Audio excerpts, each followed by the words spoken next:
समुद्र मंथन का वो रहस्य जिसे देवता भी छिपाना चाहते थे। क्या समुद्र मंथन सिर्फ अमृत पाने के लिए किया गया था या इसके पीछे एक ऐसा रहस्य छिपा था जिसका संबंध स्वयं महादेव और सृष्टि के भविष्य से था।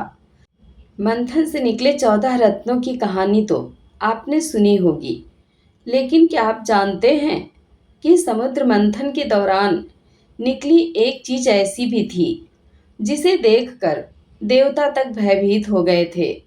जब देवता और असुर अमृत प्राप्त करने के लिए क्षीर सागर का मंथन कर रहे थे, सभी को विश्वास था कि समुद्र से अमृत निकलेगा और संसार में सुख समृद्धि आएगी।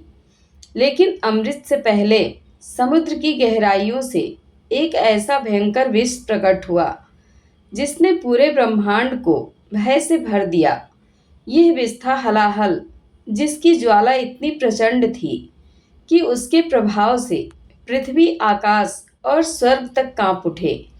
उसके विषैले धुएं से प्राणियों का जीवन संकट में पड़ गया और ऐसा लगने लगा कि सृष्टि का अंत निकट है।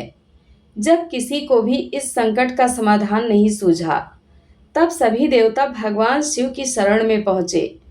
उन्होंने हाथ जोड़कर प्रार्थना की, हे महादेव, केवल आप ही इस संसार की रक्षा कर सकते हैं। यदि इस विष को नहीं रोका गया तो संपूर्ण सृष्टि नष्ट हो जाएगी। संसार के कल्याण के लिए भगवान शिव ने बिना एक क्षण का विचार किए उस घातक हलाहल विष को अपने हाथों में उठाया और उसे पी लिया। यह त्याग केवल भगवान शिव ही कर सकते थे, क्योंकि वे स्वयं समस्त जगत के रक्षक हैं। जैसे ही विष उनके कंठ तक पहुंचा, माता पार्वती ने तुरंत अपने कर कमलों से भगवान शिव का कंठ पकड़ लिया ताकि विष उनके शरीर में न फैल सके। विष उनके कंठ में ही रुक गया और उसी क्षण उनका कंठ गहरे नीले रंग का हो गया। तभी से भगवान शिव नीलकंठ महादेव के नाम से प्रसिद्ध हुए। संसार तो बच गया, लेकिन हलाहल विष की अग्नि इतनी प्रचंड थी कि उसका ताप स्वयं भगवान शिव के शरीर में धधकने लगा। कैलाश पर्वत की बर्फ तक पिघलने लगी और चारों ओर चिंता का वातावरण छा गया। देवता समझ नहीं पा रहे थे कि महादेव के शरीर की इस अग्नि को कैसे शांत किया जाए। तभी भगवान विष्णु ने कहा, जिस प्रकार विष ने उनके शरीर में अग्नि उत्पन्न की है, उसी प्रकार शीतल जल ही इस अग्नि को शांत कर सकता है। यह सुनते ही सभी देवताओं ने गंगा, यमुना, सरस्वती, नर्मदा, गोदावरी, कावेरी और अन्य पवित्र नदियों का जल एकत्र किया। सबसे पहले ब्रह्मा जी ने भगवान शिव का जलाभिषेक किया। उसके बाद भगवान विष्णु, इंद्र और सभी देवताओं ने श्रद्धा से शिवलिंग पर जल अर्पित किया। जैसे जैसे शीतल जल भगवान शिव के मस्तक पर गिरता गया, वैसे वैसे हलाहल विष की ज्वाला शांत होने लगी। उसी समय आकाश में एक अद्भुत चमत्कार हुआ। अचानक बादल घिराए और पहली वर्षा की बूंद पृथ्वी पर गिरी। फिर दूसरी, तीसरी और देखते ही देखते मूसलाधार वर्षा होने लगी। ऐसा प्रतीत हुआ मानो स्वयं प्रकृति भगवान शिव का अभिषेक कर रही हो। वर्षा की हर बूंद भगवान शिव के त्याग, करुणा और लोक कल्याण की साक्षी बन गई। पूरा वातावरण ओम नमः शिवाय के मंत्रों से गूंज उठा। देव ऋषि नारद वीणा बजाते हुए भगवान शिव का गुणगान करने लगे और ऋषि मुनियों ने महामृत्युंजय मंत्र का जाप प्रारंभ कर दिया।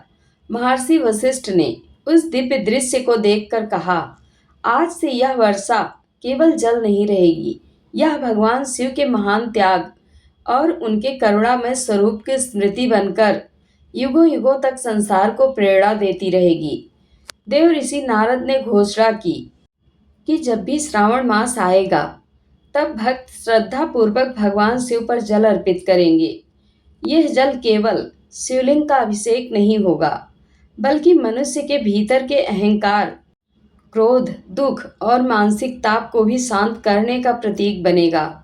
भगवान शिव अपने भक्तों की श्रद्धा देखकर अत्यंत प्रसन्न हुए।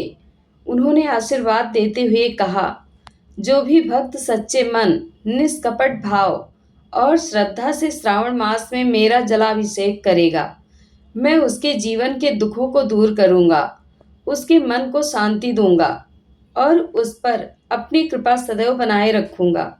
तभी से श्रावण मास भगवान शिव का सबसे प्रिय महीना माना जाता है। हर वर्ष सावन आते ही करोड़ों श्रद्धालु कांवड़ लेकर पवित्र नदियों से जल भरते हैं और लंबी यात्राएं करके शिवालयों में पहुंचते हैं। जब शिवलिंग पर पहली जलधारा गिरती है तो ऐसा प्रतीत होता है मानो समुद्र मंथन के समय का वही दिव्य क्षण फिर से जीवंत हो उठा हो। सावन की पहली वर्षा की प्रत्येक बूंद आज भी भगवान शिव के दिव्य अभिषेक, उनके त्याग और उनकी असीम करुणा की याद दिलाती है। हर हर महादेव। आप लोगों को यह कथा कैसी लगी कमेंट बॉक्स में अपनी राय अवश्य दें। वीडियो को हाइप करें। धन्यवाद।